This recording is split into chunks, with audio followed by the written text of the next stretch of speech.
अस्सलाम वालेकुम दोस्तों, मैं हूं इलियास तरी। सिंध की कौम पर जमायतें अचानक और पुरस्रार तौर पर खामोश क्यों हो गई? ये इंतहाई अहम सवाल है जो मुख्तलिफ कॉरिडोर से और सोशल मीडिया के मुख्तलिफ वाल्स पर सिंध का पढ़ा लिखा केडर, सिंध के नौजवान और सिंध के मुख्तलिफ पॉलिटिकल पार्टी से ताल्लुक रखने वाले लोग एक दूसरे से पूछ रहे हैं, कर रहे हैं और इस पर बड़ी डिबेट चल रही है। आज बात करेंगे इस इंतहाई अहम मौजू पर कि सिंध की कौम पर सियासत जो मुख्तलिफ इशूज पर मुतहरिक थी, अचानक वो तहरीक जिसमें मुख्तलिफ लीडरान शामिल थे, खामोश क्यों हो गए? क्या असबाब है? इस पर बात करेंगे। उससे पहले आप दोस्त अगर मेरा यूट्यूब चैनल इलियास तरी ऑफिशियल 2 पहली बार देख रहे हैं तो इसे सब्सक्राइब करें, लाइक करें और वीडियो पसंद आए तो इस पर कमेंट जरूर करें और शेयर करें। तो जी हाँ दोस्तों, सिंध के कौम परस्त जिनमें खास तौर पर अयाज लतीफ पलीजो, सैयद जैन शाह, रियाज चांडियो और मुख्तलिफ कौम परस्त जमातों से ताल्लुक रखने वाले वो लीडरान जो एक ही वक्त जीडीए में भी शामिल रहे हैं, जीडीए के इत्तेहादी रहे हैं और खासतौर पर सिंध में सिंधु दरिया पर 6 केनाल्स की तामीरात और ग्रीन इनिशिएटिव फार्मिंग के हवाले से जो लाखों एकड़ सिंध की जमीन मुख्तलिफ अजला में मुबैना तौर पर निजी कंपनीज को अलाट करने का सिलसिला चल पड़ा था, उस पर वो बड़ी डिबेट और बड़ी तहरीक चला रहे थे जिसका नाम था दरिया बचाओ कमेटी। लेकिन गुज़िश्ता कुछ दिनों से ये जो तहरीक थी, ये जो एंटी पीपल्स पार्टी जो जीडीए की तहरीक थी या दरिया बचाओ कमेटी में शामिल जमायतें जिनमें मुख्तलिफ पार्लियामानी सियासत करने वाली जमायतें शामिल थी, वो तमाम जमायतों के लीडरान अचानक खामोश क्यों हो गए? सिंध का दानश्वर, अदीब, शायर और पॉलिटिकल कॉरिडोर में सियासत पर डिबेट करने वाले इंतहाई ज़हीन और माहिर नौजवान ख्वाह सियासतदान इस पर डिबेट कर रहे हैं कि ये पीपल्स पार्टी के खिलाफ जो एनटीपीपी मूवमेंट चली थी, खासतौर पर पाकिस्तान पीपल्स पार्टी की पॉलिसीज के खिलाफ, जिसमें सिंधु दरिया पर 6 केनाल्स की तामीरात को रोकने के लिए किरदार अदा न करना, ग्रीन फार्मिंग इनिशिएटिव के हवाले से जमीन की नीलामी का जो नोटिफिकेशन है वो उसको रद्द करने का नोटिफिकेशन जारी न करना और मुख्तलिफ सिंध के इशूज जिनमें अमन अमान की सूरत हाल, अगवा बराए तावान, खासतौर पर सिंध के अंदर अपर सिंध में सिंधी हिंदू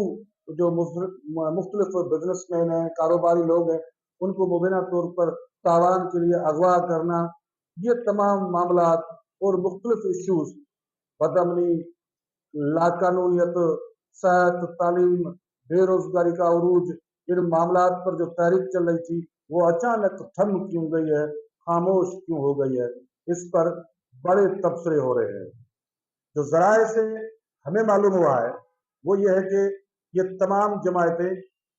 जब तहरीक चला रही थी तो अचानक जब पाक भारत का टकराव हुआ जंग की सूरत में, तो इन्होंने एक मुश्तरका ऐलान किया कि पहले मुल्क है फिर तहरीकें हैं। ये अच्छी बात थी और यकीनी तौर पर इसमें कंट्रीब्यूट करना चाहिए था, वो उन्होंने किया। ताहम अब वो वक्त गुजर गया, अब तो ईरान और इसराइल की जंग भी खत्म हो गई और सीज फायर हो गया और सारी दुनिया का जो जमादार बना हुआ है ट्रंप अमेरिकन सदर, उसने भी बड़ा एक दिलचस्प मुख्तलिफ किस्म के बयानात देकर के दुनिया में एक नया भौचाल पैदा कर दिया है। लेकिन लोग सिंध के ये सवाल उठा रहे हैं कि वो दरिया बचाओ कमेटी कहाँ गई और वो जीडीए का जो इत्तेहाद था जिसमें ये तमाम लोग मुख्तलिफ फरीक़ें शामिल थे और जो एजुकेशन चल रही थी जिसमें सफदर अब्बासी से लेकर के जैन शाह, रियाज चांडियो और मुख्तलिफ जमातों के बड़े बड़े लीडरान बशमूल फ़ारूक रूहानी, पेशवा पीर साहब पगारा जो जीडीए को लीड कर रहे थे, अचानक ये सारी तहरीक पस मंजर में क्यों चली गई है, बैकअप में क्यों चली गई है, खामोशी क्यों इख्तियार कर गई है? इस पर बड़ा डिबेट हो रहा है। मुबैना तौर पर इल्जामात भी आयद होते रहे हैं मुख्तलिफ कौम परस्त जमातों में और उनकी सियासत में दिलचस्पी रखने वाले दानश्वर इंटेलेक्चुअल्स इस किस्म का भी इल्जामात लगाते रहे हैं एक दूसरे पर कि कौम परस्त जो है उसमें बैठे हुए बाद मुख्तलिफ जो निजाम है वो पेड वर्कर हैं, उन्हें जब माल गनीमत मिलता है तो वो कुछ दिन के लिए एक्टिव होते हैं, या फिर उन्हें जब कहा जाता है कि बैठ जाओ तो वो खामोश हो जाते हैं। बहरहाल ये सारी डिबेट चल रही है, ताहम बड़ा सवाल ये होता है कि क्या सिंध के अंदर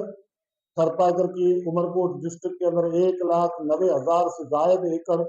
जमीन निजी कंपनीज को अलाट करने के साथ साथ लाखों एकड़ जो जमीन है सिंध की ठट्ठा से लेकर के सजावल से लेकर के थरपारकर से लेकर के मुख्तलिफ इलाकों में जो अलाट करने का सिलसिला शुरू हुआ था, क्या वो खत्म हो गया? क्या सिंधु दरिया पर 6 केनाल की तामीरात का मामला खत्म हो गया है? हालिया दिनों में जो बजट पेश हुई है सिंध हुकूमत की और जो डेटा फिगर सामने आई है उसमें तो पता चला है कि 4 अरब रुपए मख्तस कर दिए गए हैं मौजूदा सिंध हुकूमत की तरफ से इस ग्रीन फार्मिंग इनिशिएटिव के हवाले से। तो बहरहाल सिंध के कौम परस्त अचानक खामोश क्यों हो जाते हैं और इशू बेसिस पर कुछ दिनों के लिए मुतहर्रिक करके फिर दोबारा बैक पेज पर चले जाते हैं, बैक फोर्ड पर चले जाते हैं। इस पर बड़ा एक सवालिया निशान उठ रहा है कि सिंध के कौम परस्त मजमूई तौर पर सिंध के अवाम की नुमाइंदगी करने में नाकाम। यही कारण है कि वो कुछ दिनों के लिए सामने आते हैं फिर खामोश हो जाते हैं। लिहाजा सिंध का अवाम उन पर सिर्फ इश्यूज बेसिस पर ही रास्ते में रहता है, मुस्तकिल तौर पर उन्हें अपनाने के लिए, उन्हें ओन करने के लिए, कबूल करने के लिए सिर्फ इन ही असबाब की वजह से तैयार। बहरहाल क्या है ये तो आने वाला वक्त बताएगा। ताहम जो हमें जराए से मालूम हुआ है कि मुहर्रमुल हराम का अशरा जब मुकम्मल हो जाएगा उसके बाद मुमकिन है कि ये दरिया बचाओ कमेटी और GDA वाले हरकत में आए और कोई नई स्ट्रेटजी बना करके और नई कोई तहरीक और जदोजहद का ऐलान करें। इंतजार करते हैं कि आने वाले वक्त में क्या होता है। आज की इस वीडियो में इतना ही, मिलेंगे दोबारा किसी वीडियो में, तब तक इजाजत, अल्लाह हाफिज।